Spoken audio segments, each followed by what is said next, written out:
Hello दोस्तों, नमस्कार। बहुत बहुत स्वागत है आपका मेरे YouTube channel the old street में।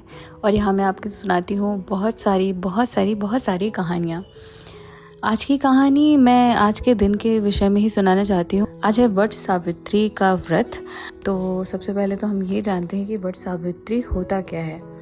तो वट सावित्री के दिन क्या होता है ना, जितनी भी सुहागन महिलाएं हैं वो अपने पति की दीर्घायु के लिए एक उपवास रखती हैं। इस बार वट सावित्री का व्रत जो है आज के दिन रखा गया है और इसकी पूरी कथा मैं आपको अभी सुनाने वाली हूँ इस वीडियो में। तो चलिए बिना देर के शुरू करते हैं। कथा के अनुसार राष्ट्रीय अश्वपति की एक ही संतान थी जिनका नाम सावित्री था। अब सावित्री ने वनवासी राजा धूमसेन के पुत्र सत्यवान से विवाह करना चाहती थी। जब नारद जी ने सावित्री को बताया कि उनके पति की आयु कुछ कम है, तब भी सावित्री अपने निर्णय से बिल्कुल नहीं हटी। वह राज्य वैभव त्याग करके सत्यवान के साथ उनके परिवार की सेवा करने के लिए वन में ही रहने लगी। जिस दिन सत्यवान मरने वाले थे उस दिन वह लकड़ियां काटने के लिए जंगल चले गए। वहां अचानक मूर्छित होकर गिर पड़े। उसी दिन यमराज आकर वहां सत्यवान के प्राण लेके उन्हें जाने भी लगे। 3 दिन से उपवास में रह रही सावित्री उस बात को जानती थी, इसीलिए वो बिना व्याकुल हुए यमराज से सत्यवान के प्राण न लेने की प्रार्थना करने लगी।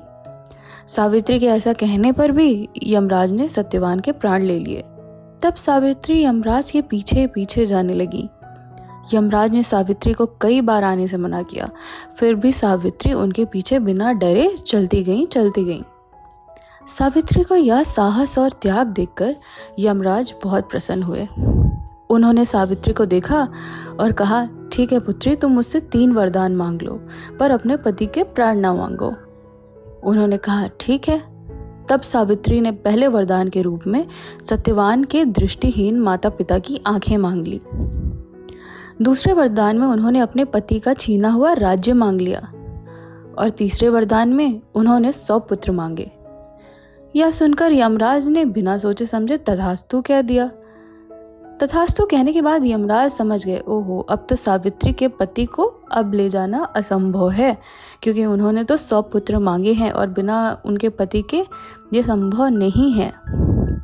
इसीलिए उन्होंने सावित्री को अखंड सौभाग्यवती रहने का वरदान दिया और सत्यवान को वहीं छोड़कर अंतर्ध्यान हो गए। उस समय सावित्री अपने पति को लेकर वट वृक्ष के नीचे बैठी हुई थी। इसीलिए इस दिन में सभी सुहागिन महिलाएं अपने परिवार और पति की दीर्घायु के लिए वट वृक्ष की पूजा करती हैं। लेकिन इस पूजा में करते क्या हैं?